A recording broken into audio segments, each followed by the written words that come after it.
어, 교회라는 공동체가 굉장히 특별한 공동체라는 것을 함께 살폈습니다. 세상에 있는 많은 조직, 많은 공동체들이 있지만 교회만이 하나님께서 직접 세우신 공동체다라는 것을 우리가 살폈고요. 하나님이 창세전에 예정하시고 택하신 자들이 모여 공동체를 이룬 것이 교회이기 때문에 교회는 하나님께 굉장히 특별한 공동체다라는 것을 함께 살폈습니다. 그리고 하나님께서 예정하시고 선택하신 자들을 예수 그리스도의 십자가, 그 십자가를 믿는 믿음으로 구원하셨기 때문에 교회는 굉장히 하나님께 특별한 의미를 가진 공동체일 뿐만 아니라 예수 그리스도가 머리 되신 공동체이고, 하나님께서 예수 그리스도를 교회의 머리로 삼으셨기에 그리스도가 머리이시고 또 교회는 그리스도의 몸이다. 그리고 우리 한 사람 한 사람은 그 몸된 교회의 지체들이다라는 것을 배웠죠. 그리고 우리 한 사람 한 사람이 아직 완전히 거룩해진 존재가 아니기 때문에 사실 교회 안에서 그리스도의 한 몸 그리고 지체로 완전히 연합한다는 것은 불가능한 일이지만, 그 일을 누구를 통하여 하나님께서 이루어 가신다고 말씀드렸죠? 성령님을 통해서. 그래서 오직 각 성도들이 성령의 충만함을 받고 몸된 교회와 연합될 때에 교회가 건강하고 평안하고 또 하나님께 감사한 공동체로 세워져 갈 수 있다라는 것을 함께 나누었습니다. 오늘은 하나님께서 세우신 그 영광스러운 교회에 영광스러운 직분자로서 우리들을 좀 생각해 보려고 합니다. 하나님께서 세우신 교회를 직접 하나님께서 말씀하시고 움직여 가시고 다스리실 수 있지만, 그렇게 하지 않으시고 직분자들을 통해서 교회를 세워 가시고 몸된 교회를 운영해 가시고 그리고 교회를 다스려 가신다라는 것이 성경이 말씀하고 있는 내용들입니다. 그것을 위하여 많은 이제 우리가 지금 알고 있는 직분들 뿐만 아니라 이제 모든 성도들에게 적용되는 보편적인 직분들이 또 있다는 것을 성경이 우리에게 말씀하고 있는데요. 먼저 오늘 우리가 출발할 출발점은 무엇이냐면, 모든 직분은 우리를 충성되이 여겨 하나님께서 은혜로 주신 것이다 라는 것을 받아들이는 것으로부터 시작됩니다. 한번 따라해 보실까요? 모든 직분은 하나님께서 나를 충성되이 여겨 맡겨주신 것이다. 네, 은혜로 맡겨주신 거예요.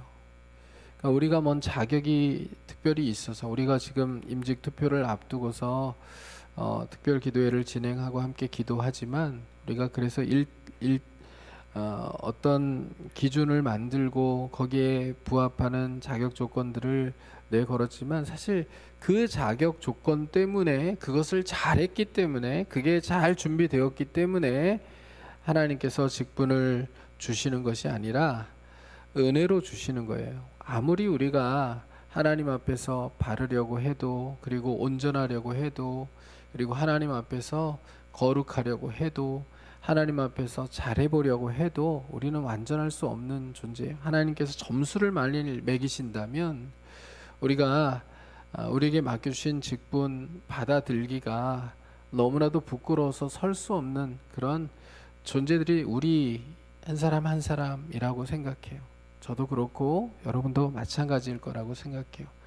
하나님께서 날마다 우리의 삶을, 우리의 말을, 우리의 행동을, 우리의 섬김을, 우리의 헌신을, 우리의 기도를, 그리고 우리의 신앙생활 전반을 하나하나 항목들을 만들어서 채점표를 가지고 채점해 나가신다면, 하나님 앞에 우리가 합격 점수를 받기가 그렇게 쉽지 않은 존재가 우리들일 거예요. 아니, 불가능할 거예요. 그러나 하나님께서 우리를 충성되이 여겨 주셔서, 바울의 고백처럼 충성되이 여기셔서 우리에게 은혜로 직분을 맡기시고 감당하게 하신다라는 것을 기억하는 것이 모든 직분자들에게 중요한 출발점이 되어야 한다는 것을 저와 여러분이 잊어버리지 않을 수 있기를 주님의 이름으로 축복합니다. 이미 교회에 직분을 가지고 우리가 지금 목사, 장로, 장립집사, 또 권사 이렇게 성도들에 의하여서 피택되어지고 선택되어진 그런 직분들뿐만 아니라 우리 서리 집사님들 임명직이라고 할지라도 사실 모든 직분은 하나님의 은혜로 말미암아 내게 주어진 것이다 라는 것을 생각하면서 우리가 감사함으로 우리에게 맡겨준 직분들을 감당해 가는 하나님의 백성들이 될 수 있기를 주님의 이름으로 축원합니다. 그러면 하나님께서 왜 이 직분을 우리에게 맡기셨을까요? 은혜로 우리에게 직분을 맡기셨고 우리를 충성되이 여기셔서 직분을 맡기셨는데, 이 직분을 맡기신 목적은 무엇일까요? 교회를 오래 다녔으니 보상해 줘야 되겠다. 이제 교회를 이쯤 다녔으니 세상 사람들도 그냥 10년 20년 교회 다녔는데 계속 성도라 그러면 세상 사람들도 뭐라고 할 테니까 이제는 서리집사, 또 때가 되면 장립집사, 권사 되고 때가 되면 또 장로가 되는 거. 아직도 집사냐? 아직도 성도냐? 이런 얘기 듣지 않기 위해서 때가 되면 그 명예를 위하여서 주어야 되는 직분이 아닌 거잖아요. 그렇죠? 명예로 주어지는 직분이 아니에요. 명예직이 아니라 우리에게 주어진 모든 직분들은 그야말로 우리를 충성되이 여기셔서 하나님께서 우리에게 맡겨주신 직분이기 때문에 일해야 하는 직분인 거예요. 최선을 다해서 그리스도의 몸을 섬기려 하고 그리스도의 덕을 선전하려고 하고 또 하나님의 영광을 드러내려 하는, 이게 언제까지요? 이게 우리 총회 헌법으로는 만 70세까지 이렇게 교회에서 실제적으로 시무를 할 수 있는 연한을 정해놨지만, 이거는 사람들이 행정적으로 정한 나이이지 이게 사명으로부터의 은퇴를 얘기하는 게 아니거든요. 사명으로부터의 은퇴는 주님께서 우리를 부르시는 그날이에요. 우리 교회가 특별히 기억해야 될 게 저는 이 지점이라고 생각합니다. 사명으로부터의 은퇴는 주님이 나를 부르시는 날이다. 사명으로부터 은퇴하는 그 날까지는 우리가 최선을 다해서 그리스도의 몸을 섬겨가고 함께 기도하고 함께 예배하고 또 할 수 있는 봉사들을 하고 섬기며 하나님의 영광을 위해서 교회를, 그리스도의 몸을 아름답게 세워나가는 일들에 최선을 다해야 되는 거예요. 자, 한번 따라해 보시죠. 내게 주신 직분은 폼 잡으려고 명예를 위해서 주신 직분이 아니다.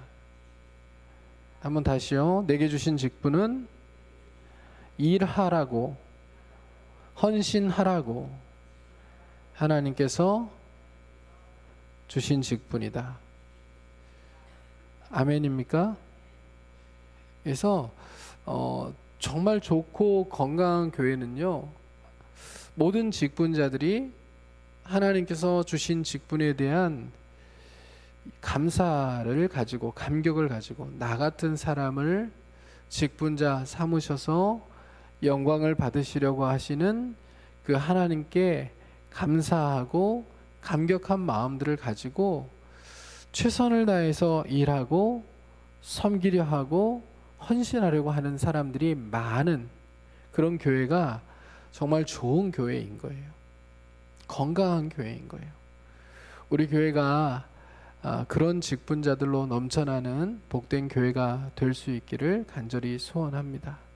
사실 지금까지 우리 교회가 70년을 넘게 이렇게 이 지역사회에서 사명을 감당하며 버텨낼 수 있었던 것은 그렇게 주님을 섬겼던 믿음의 선배들이 있었기 때문이라고 생각해요.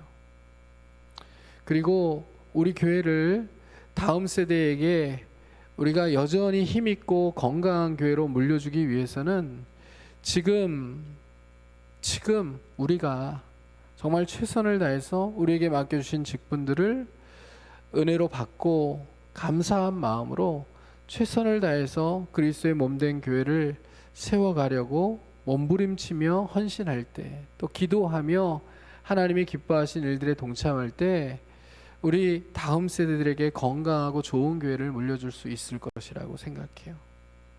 한 사람 한 사람이 내게 주신 직분은 하나님께서 일하라고, 헌신하라고, 하나님의 영광을 위해서 살라고 내게 주신 직분이다 라는 것을 기억하면서 지금도 최선을 다해서 주님을 섬겨가고 있지만, 그러나 주님께서 원하시는 최선을 다하여, 그러니까 내 기준의 최선이 아니라 주님께서 원하시는 최선이 무엇인지를 생각하며 주님을 섬길 수 있는 하나님의 사람들로 살아갈 수 있게 되기를 주님의 이름으로 축원합니다. 자, 성도가 직분을 가진다라고 할 때는 크게 두 가지 의미를 가지고 있습니다. 오늘은 그 얘기를 살피고 또 내일 구체적으로 각 직분들을 좀 헤아려 보기를 원하는데요. 하나는 첫 번째 직분을 가진다라는 것의 의미는요, 보편적으로 모든 성도, 우리가 예수님을 믿는 그리스도인이 된다고 할 때 그리스도인인 모든 성도들에게 보편적으로 주어지는 직분이에요. 그것은 무엇이냐면 예수 그리스도께서 가지셨던 제사장과 왕과 선지자라고 하는 이 직분입니다.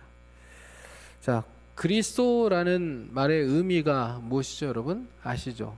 이 헬라어로는 그리스도라고 하고 히브리어는 메시아라고 얘기하는데 기름 부음을 받은 자라는 의미입니다. 구약 시대에는 기름 부음이라는 것을 특별한 사람들에게 행했는데 그게 누구죠? 왕, 선지자, 제사장. 이 왕과 선지자, 제사장, 이 기름 부음을 받는 특별한 직분을 예수 그리스도께서 이 땅에 오셔서 다 이루셨어요.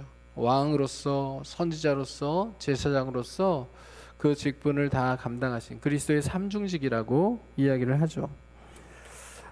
예수님께서 이 직분을 종말론적으로 완성을 하셨거든요. 이 세 가지 직분을 완성하셨는데 우리가 예수님을 믿을 때 예수 그리스도의 세 직분이 모든 믿는 그리스도인에게 적용된다고 계속해서 우리 개혁교회는 가르쳐 왔어요.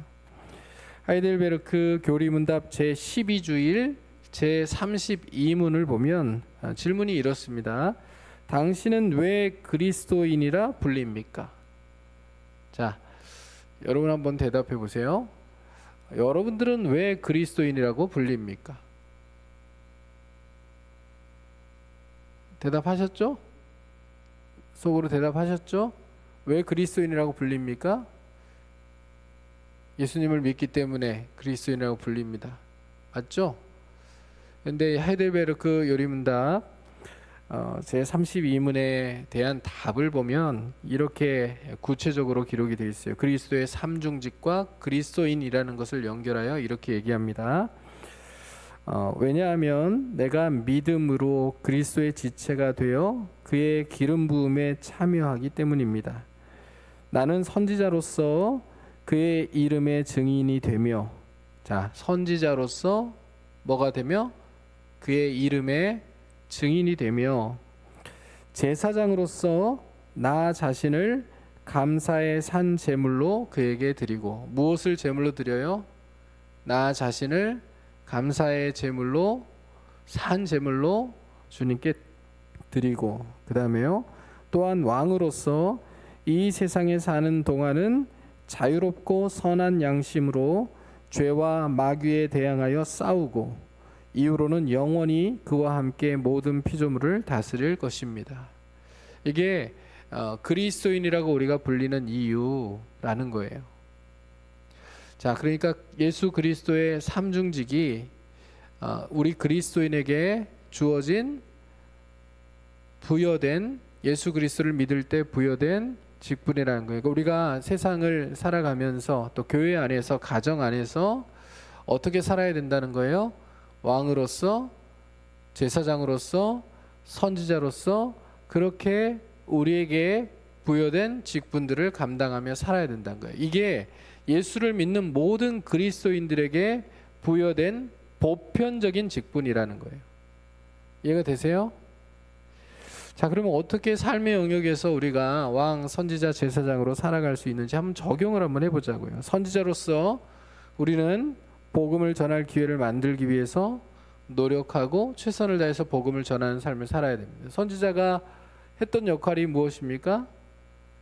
세상의 사람들에게, 하나님의 백성들에게 하나님의 말씀을 지속적으로 전하는 사역들을 감당하며 산 거잖아요. 우리는 우리가 만난 예수님, 우리를 구원하신 예수님을 세상에 전할 기회를 찾고 또 최선을 다해서 전하는 삶을 살아가야 되는데, 그게 우리가 예수 그리스도를 믿을 때, 그리스도인이라고 부를 때 우리에게 부여된 그리스도의 삼중직 가운데 선지자로서의 직분을 감당해 가는 것이라는 얘기예요. 사실 우리가 사는 시대는 어떤 시대보다도 저는 하나님의 복음이 필요한 시대라고 생각해요. 과학기술의 발달로 인간 세상이 굉장히 편리해지고 좋아진 것 같지만, 사실 인간 관계 자체가 되게 피폐해지고 사람들이 정신적으로 정서적으로 힘들어하고 괴로워하고 병들어 있는 사람들이 너무나도 많아요. 이기주의와 개인주의로 인하여서 사람들이 점점 고립되어 가는 사람들이 많고, 외로워하는 사람들이 많고, 또 심각한 마음의 아픔과 고통들을 갖고 살아가는 사람들이 많다는 거예요. 세상이 점점 사랑에 메말라가고 있는 거예요. 예수 그리스도의 복음만이, 하나님의 제한 없는 사랑만이, 무조건적인 하나님의 사랑만이, 우리에게 베풀어 주셨던 하나님의 긍휼과 그 은혜만이 세상을 풍요롭게 만들고 세상의 질병들을 치유해 가며 사람들의 메마른 정서들을 회복해 가며 감정들을 회복해 가며 세상을 다시 정말 하나님이 기뻐하시고 영광을 받으실 세상으로 바꿔갈 수 있는 능력인 거예요. 복음이 능력인 거예요. 그래서 복음을 전할 기회를 만들고 복음을 전하는 삶을 살아가는 거, 최선을 다하여 우리가 그 일들을 감당하는 거, 이게 선지자로서의 사명을 감당하는 일임을 우리가 기억할 필요가 있는 거죠. 제사장으로서 또 성도들은 어떻게 삶을 살아가야 합니까? 여러분, 세상을 위해서 점점 부패해져 가고 하나님이 오늘 심판하셔도 문제가 없을 것 같은 이 세상을 위하여서 우리가 기도하는 것, 최선을 다해서 세상의 부패를 막기 위하여, 정결케 하기 위하여 역할들을 감당하는 것, 이것이 제사장적 사명인 거예요. 성도는 세상의 죄악과 더불어 싸우는 자이며 동시에 그들의 죄로 인하여 하나님 앞에 애통하는 자여야 된다는 겁니다. 성 어거스틴은 그리스도의 사회 참여 가운데 가장 중요한 것을 기도라고 얘기했어요. 여러분, 우리가 부패한 세상, 점점 말세다라고 얘기하는 세상, 그리고 정의가 사라져가고 정말 힘 있는 자들, 돈 있는 자들이 득세하는 그런 세상 가운데 이제는 사회적으로 어떤 역전을 이루기가 쉽지 않고, 금수저는 계속 금수저고 흙수저는 계속 흙수저인 그런 삶을 살아갈 수밖에 없는 이 사회 구조 안에서 사회가 더욱더 악해지지 아니하도록, 사회가 더 불의한 세상이 되지 아니하도록, 그리고 없는 자들, 또 소외된 자들, 연약한 자들이 계속 피해자가 되는 그런 일이 없는 세상이 될 수 있도록 사회 정의를 위하여 부르짖어야 되고 하나님 앞에 간구해야 되는 것, 또 사회의 죄악들을 인하여서 하나님 앞에 우리가 구속의 은혜를 계속해서 구하며 하나님께서 용서해 주시고 사회를 깨끗게 하시고 하나님의 정의와 공의가 이 세상에 흘러갈 수 있도록 제사장적 기도를 계속해서 드리는 것, 이것이 모든 그리스도인에게 하나님께서 부여하신 제사장적 사명이라는 것을 잊어버리지 않고 살아갈 수 있어야 하는 것입니다. 세 번째로, 우리가 왕으로서 직분을 세상 속에서 어떻게 감당해 갈 수 있습니까? 여러분, 하나님은 말씀으로 세상을 통치하시죠. 그렇죠? 하나님이 주권자이시고 하나님의 말씀으로 온 세상을 다스리십니다.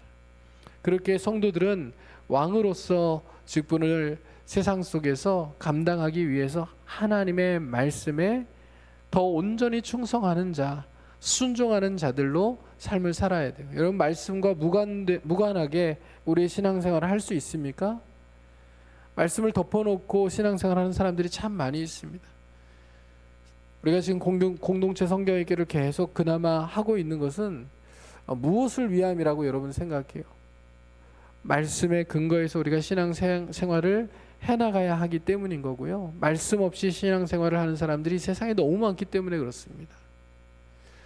하루에 성경을 한 글자도 안 읽는 사람들이 많아요. 그리스도인이라고 하면서도 말씀과 기도 없이 신앙생활 한다고 얘기하며 또 일상생활 속에서 내가 예수 믿는 사람이라고 얘기하며 살아가는 사람들이 너무나도 많다고요. 말씀을 읽지 않아요. 묵상하지 않아요. 또 읽고 묵상한다고 해도 말씀대로 삶을 교정하지를 않아요. 우리가 말씀을 읽고 말씀을 묵상하는 것의 근본적인 이유가 무엇입니까?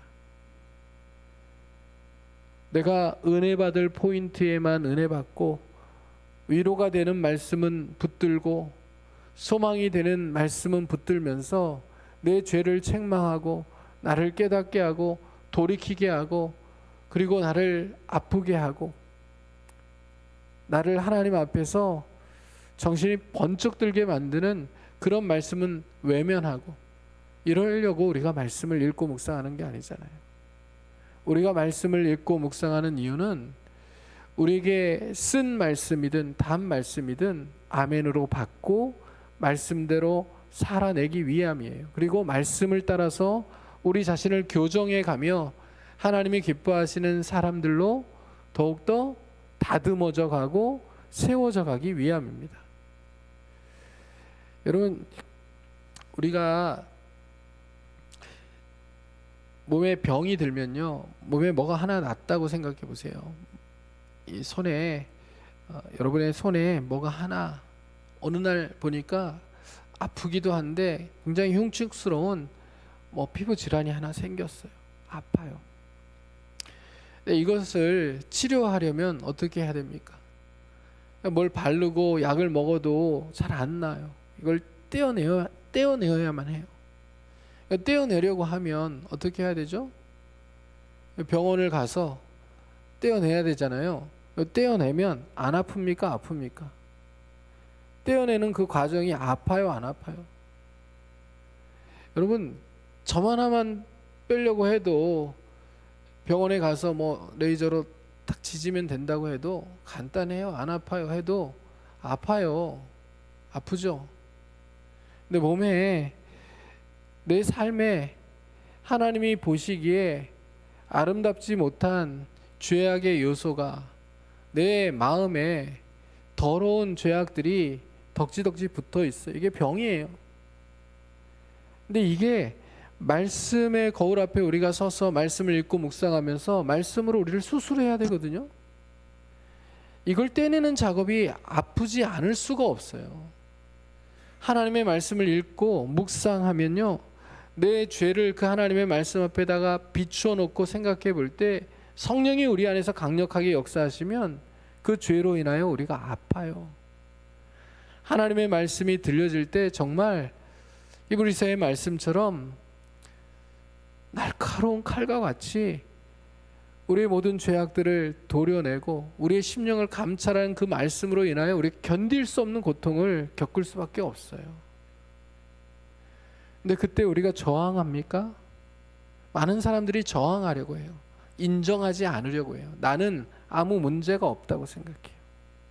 내가 문제가 아니라 다른 사람이 문제이고 다른 사람의 잘못이고 나는 잘못한 게 없고 나는 늘 하나님 앞에서 바르게 살려고 노력하고 있고 나는 절대 죄를 짓고 살아가지 않은 사람인 것처럼 그렇게 생각하고 행동할 때가 너무 많아요. 그러나 우리가 말씀 앞에 서서 그 말씀을 가장 먼저 적용해야 되는 대상은 바로 우리들 자신임을 항상 잊어버리지 않을 수 있으면 좋겠어요.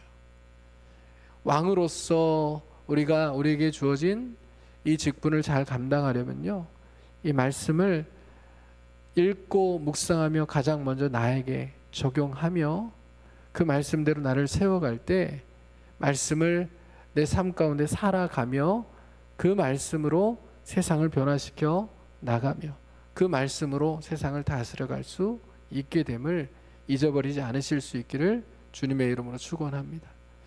자, 제가 세상적으로만 적용을 했는데요, 여러분 가정적으로도 얼마든지 적용할 수 있죠.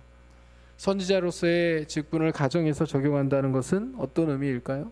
부모가 자녀를 양육할 때 그리스도의 향기를 드러내며 그리스도의 복음의 의미를 자녀들에게 가르치고 자신이 먼저 실천함으로 자녀들을 하나님의 말씀으로 늘 깨어나도록 만드는 것, 이게 선지자의 사명을 감당하는 거겠죠.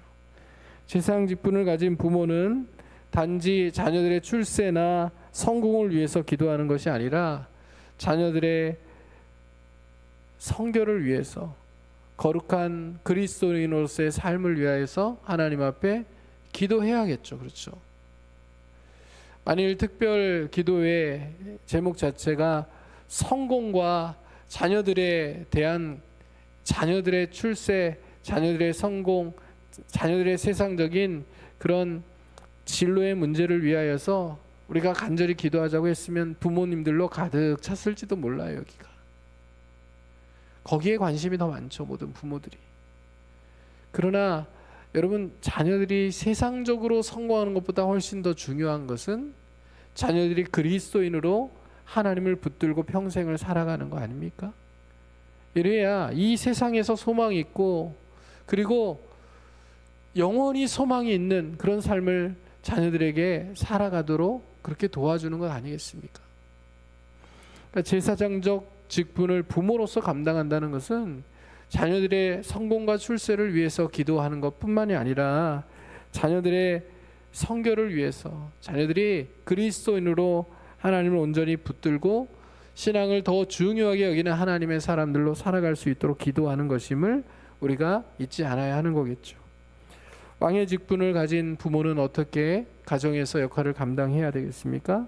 가정을 말씀으로 다스리고 말씀으로 세워가는 사람이 되어야 되겠죠. 자신에게 말씀 먼저 적용하고 적용한 말씀들로 자녀들을 하나님 앞에 양육하고 세워가는 그 일들이 부모에게 맡겨진 왕의 직분을 감당하는 일들이라는 것을 우리가 기억할 필요가 있는 거죠.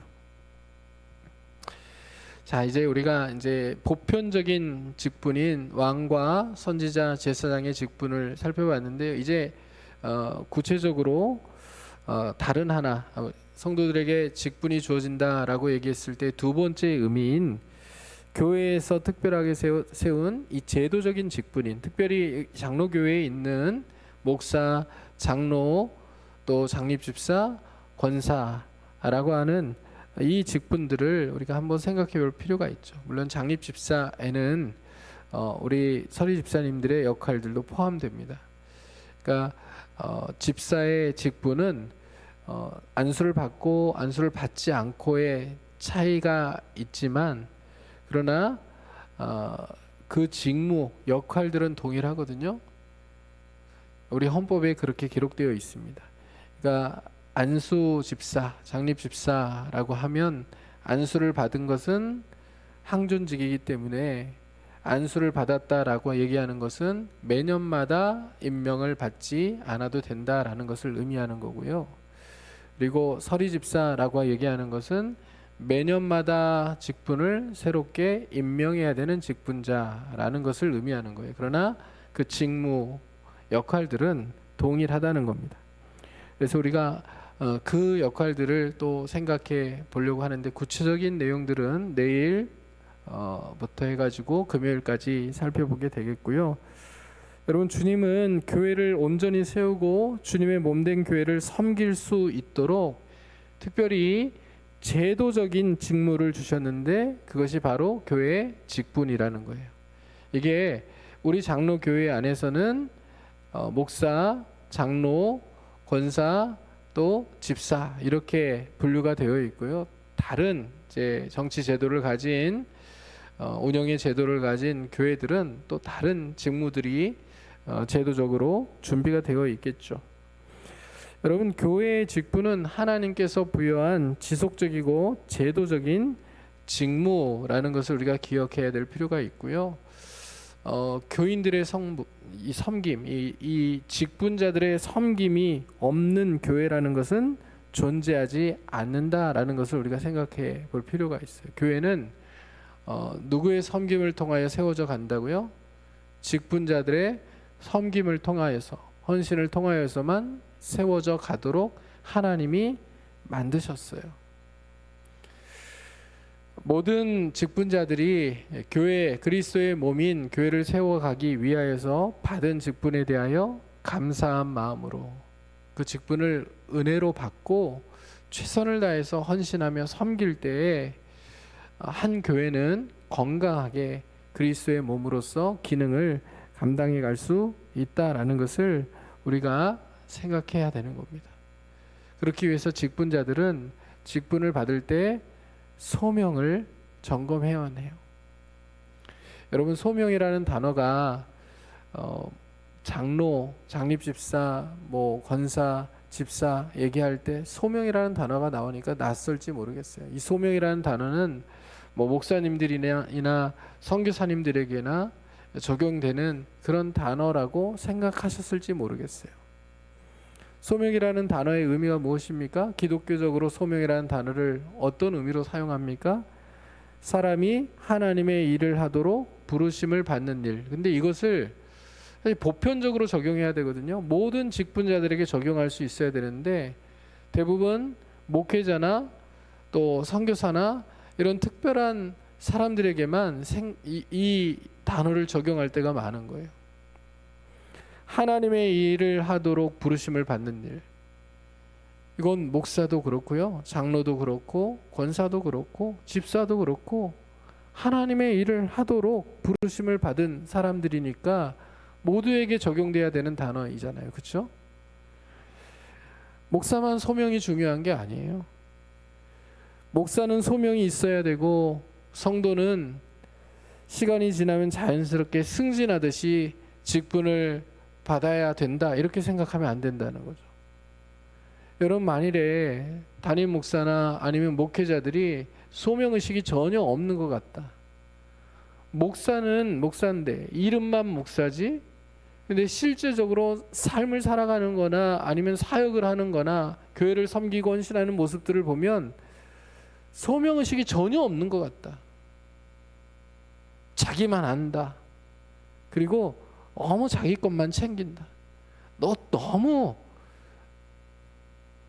자기를 위하여서 성도들과의 거리를 두고 교제하지 않고 챙기지 않고 섬기지 않고 배려하지 않고 그렇게 산다. 소명의식이 없다. 이렇게 볼 때 목사로서 자격이 없는 것 같다. 여러분, 그럼 곤란하잖아요. 그렇죠? 마찬가지예요. 마찬가지. 모든 직분자들이 하나님의 일을 하도록 부르심을 받았는데요, 장로 같지 않다, 권사 같지 않다, 장립지사 같지 않다, 교회 중직자가 뭐 저러냐, 이렇게 비춰지는 모습이고 사람들에게 평가된다면 여러분, 소명의식이 없는 거예요. 본인이 소명의식이 없는 거라고요. 이건 목사만 소명의식이 없어서 문제인 게 아니라 직분자들도 소명의식이 없으면 문제인 거예요. 그 교회의 수준인 거예요, 그게. 그래서 종교개혁자 칼빈은 이렇게 얘기하거든요. 소명이 없는 사람에게 교회의 공적 직무를 맡게 해서는 안 된다라고 정말 단호하게 이야기합니다. 소명이 없는 사람에게 교회의 공적인 직무를 맡기면 안 된다. 교회의 직분자가 되기 위해서는 먼저 합당한 소명을 받아야만 한다는 얘기입니다. 우리가 이런 거 잘 생각을 안 해봤어요. 그렇죠? 그냥 때가 되면 직분을 받고 또 교회에서 일정한 자격 조건을 준비를 하면 거기에 부합되게 우리가 기준을 맞추면 선거를 통해서 그냥 세워지는 것, 이렇게 생각해 왔죠. 그러니까 소명의 이 직분과 소명을 연결해서 생각해 보지 않았죠, 보통. 그런데 생각해야 돼요, 여러분. 소명에는 내적인 소명과 외적인 소명이 있어요. 내적인 소명은 뭐냐면 하나님이 나를 직분자로 부르시는 내밀하고 내적인 부르심을 의미해요. 이것은 직분을 사모하는 형태로 나타납니다. 내가 하나님께서 나를 붙드셔서 내가 연약하고 부족하지만 나를 통하여 하나님이 일하시면 좋겠다. 하나님 나를 마음껏 써주세요. 이런 마음을 가지고 정말 사모하며 직분을 바라는 것, 이게 내적인 부르심과 연결되어 있다고요. 외적인 부르심, 외적인 소명은 그 직분에 걸맞는 은사와 성품과 자질을 교회적으로 인정받는 과정이에요. 우리가 임직투표라고 하는 과정이 사실 외적인 소명을 점검받는 과정이라고 생각하시면 돼요. 이게 인기 투표가 아니에요. 우리가 교회를 그동안 섬겨오고 열심히 노력하며 최선을 다해서 그렇게 하나님의 사람으로 살아온, 그리고 내 마음속에는 간절한 사모함이 있는데, 그러나 성도들이 볼 때도, 온 교회 공동체가 볼 때도 그 직분을 맡겨서 감당할 수 있을 만한 사람인지 아닌지, 이 외적인 소명을 점검받는 시간이 임직투표의 시간이라고 생각하셔야 돼요. 임직투표의 시간을 통하여서 외적인 소명을 점검받는, 내가 내적인 소명은 있고 내 마음은 너무 뜨거운데 그러나 표를 얻지 못했어요. 그러면 어떻게 생각해야 돼요? 어떻게 생각해야 돼요? 내가 교회에서 인기가 없구나. 내가 그렇게 열심히 했는데 사람들이 나를 알아주지 않는구나. 이렇게 생각해야 됩니까? 교회는 누가 다스리십니까? 주님이 다스리시고 주권자가 주님이시잖아요. 우리가 함께 기도한다는 것은 주권자이신 주님께 이 모든 과정을 맡긴다는 것을 이야기하는 거고, 결과를 주님께 맡기고 받아들인다는 것을 의미하는 거거든요. 그러니까 외적인 소명을 점검받는 일에서 아직 내가 부족하구나 라고 생각하고 내가 더 잘 준비되어야 되겠다. 이것을 제가 준비됨이라는 단어로 표현을 했어요. 그래서 직분을 받는 일은 사모함과 준비됨이라는 게 두 단어가 외적인 소명, 내적인 소명과 외적인 소명이 분명해야 이 직분을 받아서 하나님이 기뻐하시는 하나님의 사람으로 교회를 세워가는 정말 충성스러운 직분자로 사명을 감당해 갈 수 있다라는 얘기입니다. 그래서 여러분, 우리 교회가 이렇게 내적 소명과 외적 소명을 다 잘 준비해 가라고 1년 전부터 일정 기준을 공지하고 준비해 가시도록, 사모하며 준비하실 수 있도록 기회를 드렸고, 이제 외적인 소명을 점검받는 그런 시간만을 앞두고 있는 거예요.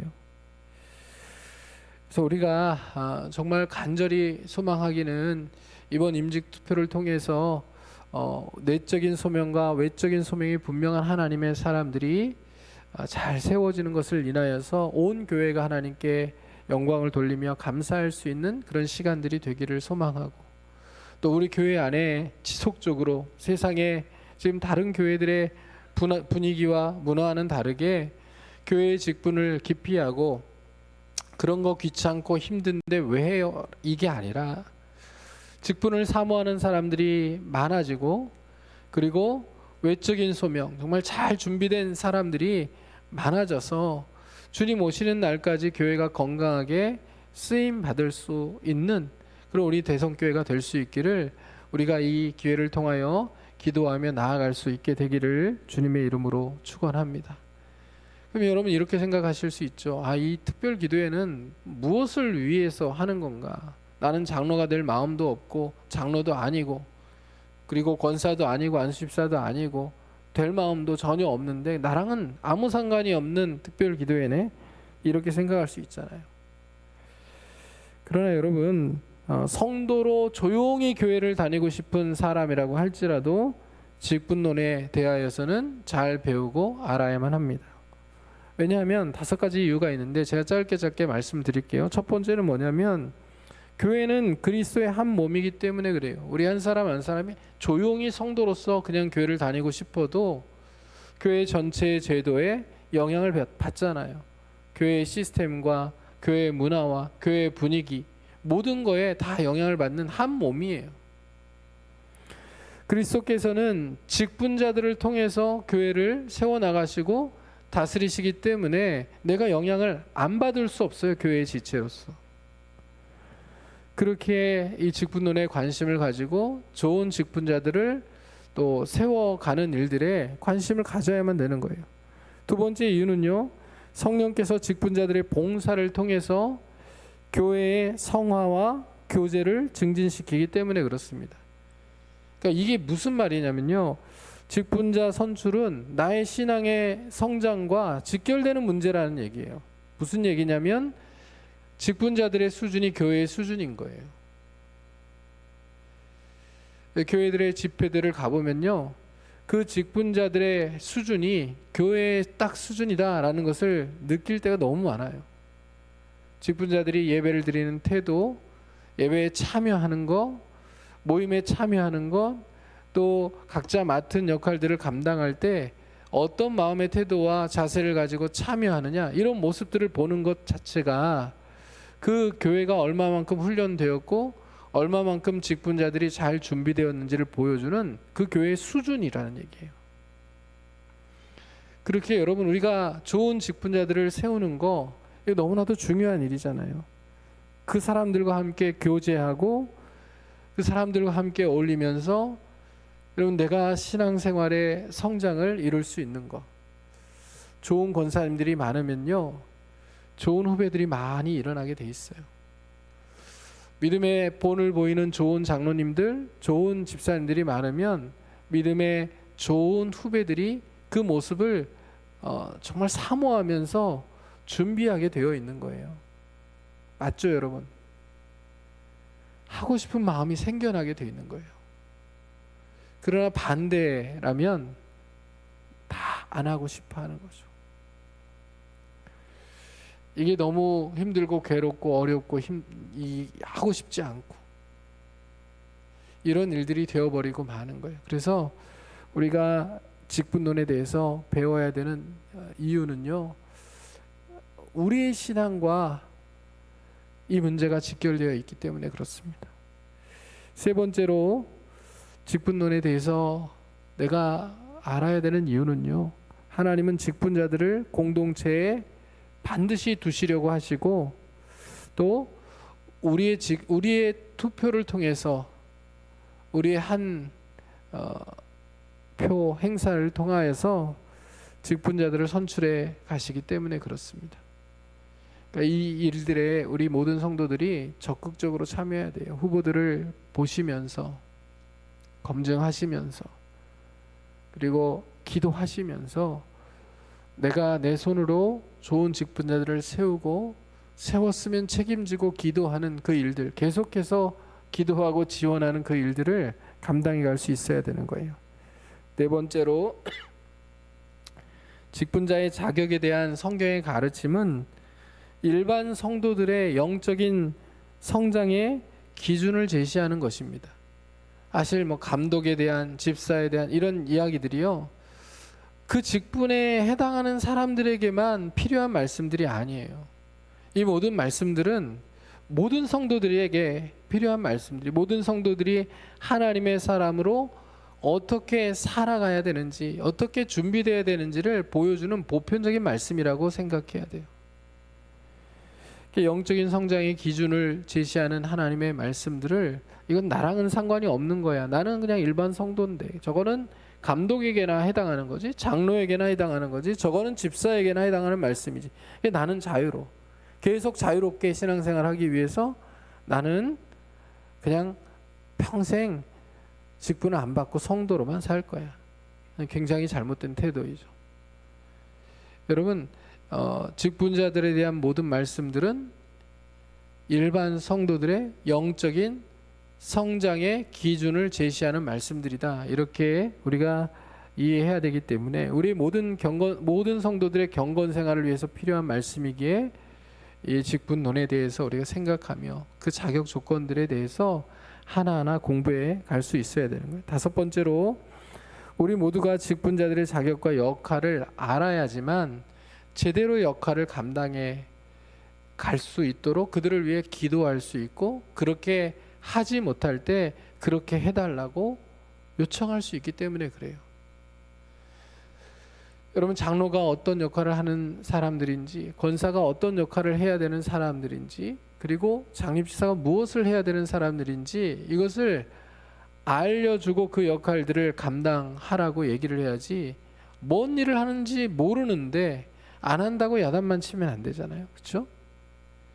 그러니까 성도들이 알아야 돼요. 성도들이 장로님은 어떤 역할을 하는 사람들이다, 집사님들은 어떤 역할들을 하는 사람들이다, 그리고 권사님들은 어떤 역할을 하는 사람들이다 알아야 그렇게 섬기지 않고 정말 이름만 딱 가지고 있을 때 그 역할을 해달라고 요청할 수 있고 그 역할들을 잘 감당할 수 있도록 기도해 줄 수 있는 거잖아요. 그렇게 우리가 교회는 한 몸이다. 직분자들이, 직분이라는 것이 나랑은 상관이 없는 게 아니라 나랑 상관 있는 것이고, 사모해야 될 영광스러운 직분들이고, 그리스도의 몸을 세워가는데 반드시 필요한 일들이기 때문에 하나님이 이 직분자들을 통하여서 교회를 세워나가신다라는 것을 기억하면서 우리가 직분에 대해서 바르게 알고 또 사모하고 또 준비되고, 이미 직분을 받으신 분들도 다시 내적인 소명과 외적인 소명들을 점검해 가면서 직분자로서 내가 정말 하나님의 교회를 바르게 세워가기 위하여서 지금 내가 해야 될 일들은 무엇이 있는지, 주님이 우리를 부르시는 진짜 은퇴의 날까지 내가 내 생명, 내 건강이 있는 한 어떻게 하나님의 교회를 세워가는 일들에 동참하고 헌신할 수 있는지를 그렇게 고민하며 하나님의 영광을 위해서 아름답게 우리에게 주어진 직분들을 감당해가는 저와 여러분들이 다 될 수 있기를 주님의 이름으로 축원합니다. 자, 옆에 계신 분들에게 이렇게 한번 인사하실까요? 당신 때문에 교회가 든든합니다. 직분을 잘 감당해 주셔서 감사합니다. 앞으로도 잘 부탁드립니다. 우리가 직분을 좀 잘 알고요. 거룩한 부담감은 우리 모두에게 필요한 거잖아요. 이 직분에 대한 거룩한 부담감. 하나님이 나를 충성되이 여기셨는데 나는 정말 충성스러운가? 이 거룩한 부담감은 우리에게 정말 꼭 필요한 부담감이거든요. 이 부담감을 가지고, 그러나 감당할 수 있도록 능력도 주시고 은사도 주시는 주님을 우리가 사모하고 바라면서 그렇게 우리에게 맡겨진 직분들을 정말 최선을 다해서 감당해 가고, 또 그렇게 일꾼들을 하나님이 기뻐하시는 마음으로 세워감을 통해서 우리 교회가 이 직분자들을 통하여서 교회를 세워가시는 하나님의 방식에 의하여 지속적으로 건강한, 지속적으로 또 하나님의 영광을 드러내는, 또 지속적으로 맡겨주신 사명들을 힘있게 감당해가는 복된 교회가 될 수 있기를 주님의 이름으로 축복합니다. 우리 함께 찬양하고 기도하기를 원합니다.